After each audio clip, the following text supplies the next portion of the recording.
Hello. Personal experiences also become a narrative of life, whether to inspire or to just entertain. It's nice to listen to people's experiences. I've just finished around 3.5 decades of teaching, and I have scores of memories with students and comedy of errors and grammatical mistakes, jokes on puns and ambiguities, wrong English used by me and the students both.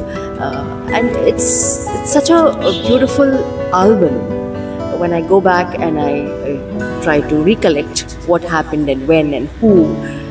So I would like to share one small incident that happened in one of my classes. I mean, offhand, I'm getting one memory right now. So I had this commerce class. This was the early 1990s, maybe 91, 92, 93. I'm not very sure, but yeah.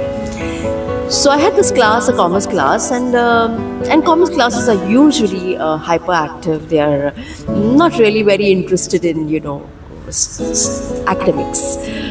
But they're a cute lot. They're really nice people. They're very good at sports and they're good at other dramatics and other activities. So I used to love that particular class that I went to, and I taught them this. They had this little compilation of prose and poetry for the commerce classes in the 90s. So we had this particular poem by a sonnet by William Shakespeare, and that was "Let Me Not to the Marriage of True Minds," and it's a sonnet that celebrates loyalty in love, commitment, fidelity. And so I went on. I kept reading stanza by stanza, and I explained how the poet says, "Love is not love if it alters with changing time. Love is not love if it finds a new rosy-cheeked girl tomorrow." And it went on, I went on. And then the last two lines was the twist of the whole poem. And it said, "If this be false and upon me proved, I will accept that I have not written and no man has ever loved." Something of this sort. The last two, the couplet of that particular. And there was this girl who was raising her hand constantly, and I said, wait, let me finish. So when I finished the explanation, I asked her, "Yeah, tell me, what do you want to say?" So she stood up and she was agitated. So she said, "Ma'am, I don't know why, but I don't like this poem." I said, "Okay, well taken." I said, "I like it." "No, ma'am, they should not be prescribing such poems for us." So I said, "Why? What happened?" "No, why is he saying that we have to be loyal?" And in the 1990s, early 1990s, to hear this kind of a statement was a bit of a shock for me. So I said, "Why? What is your idea of love then?" "No, ma'am. If somebody leaves you, you should leave them. You should not be sitting and waiting for them. I mean, that's not right." So I said, "Okay, we'll do one thing.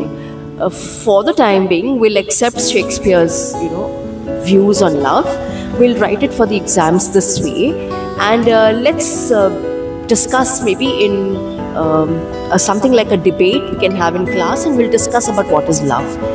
Or maybe we'll go to the university and tell them to remove the poem from the syllabus."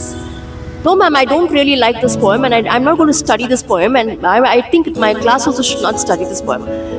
And I'm like, okay, she is trying to be like a rebel leader, So I did not scold her, because that is not what you do, because that's an opinion, and it's okay if the child has an opinion, and it's nothing, harmful. Because see, in literature, what happens is we give that much of space to people's opinions and thoughts, and if there was a disrespect in her conduct and manners, yes, I would have pulled her up. But then this is something which I think I enjoyed at the back of my mind. Although I told her, but I like the poem, and it went on. So today, I believe she went on to take up counseling, and she did some certification course in that. And today she's working in, I'm not very sure whether it's the US, but she's abroad working as a counselor. And yeah, I do remember students here and there who have left beautiful memories, whether they're backbenchers or the front bencher, but it's equally, very refreshing to think about them. This was just one small thing I shared with you all. I'll come up with many more because I have so many mistakes that they have made in English and which keep me laughing even today. So till then, thank you. Bye-bye.